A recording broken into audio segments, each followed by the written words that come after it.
The issues with College Board. Standardized testing has become so deeply embedded into American culture that our entire education system seems to revolve around it, to the extent that schools become exponentially less about garnering new, useful, and worldly knowledge, and more about solely passing exams.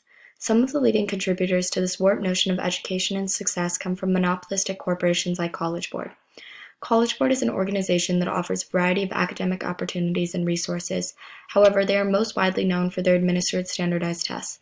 Whether it is the PSAT, SAT, or AP test, College Board has amassed a firm grasp on the American education system by integrating these mandatory tests or strongly suggested tests throughout the various levels of American schools. Even the few tests that appear optional, such as the AP test, still subconsciously act as a prominent deciding factor in a student's success.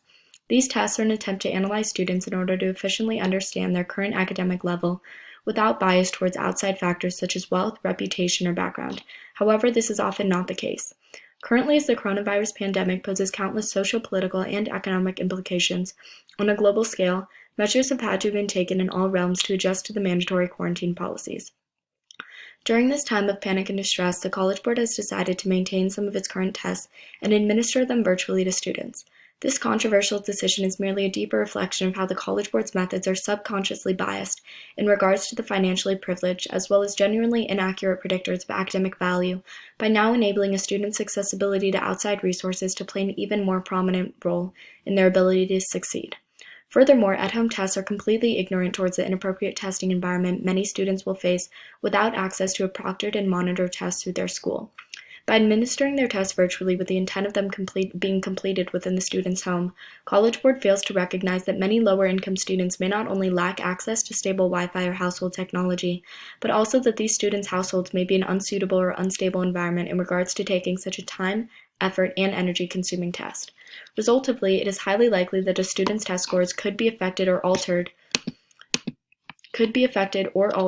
by these conditions by preventing them from performing to their best abilities.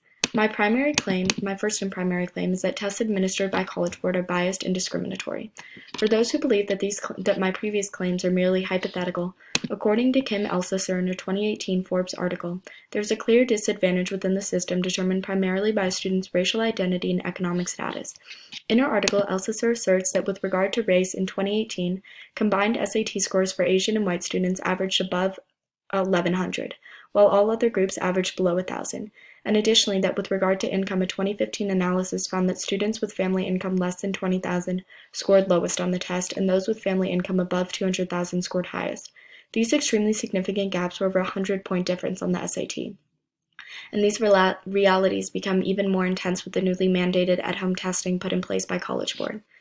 Additionally, as you can see through my next slides, the average SAT score is highly dependent on external features, such as a parent's educational level, family income, and race.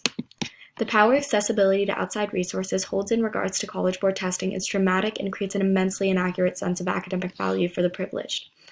My next claim is that tests administered by College Board are not accurate predictors of college success. If you still need convincing that the inherent discrimination of these tests is not reason enough to seek alternative methods, these administered tests are also deemed highly inaccurate and ineffective in achieving their desired purpose. According to the Washington Post article, "Is it finally time to get rid of the SAT and ACT college admission tests?" GPA through a student's high school career shows a much stronger and more stable correlation in regards to graduation rate, whereas the testing scored showed almost no correlation and was extremely unreliable. Additionally, the following excerpt shown on the screen was taken from Matthew Chingo's Michael McPherson, as well as former Princeton President William Bowen's book, and showcase further data that alludes to the inaccuracy of these tests after several analytical tested studies.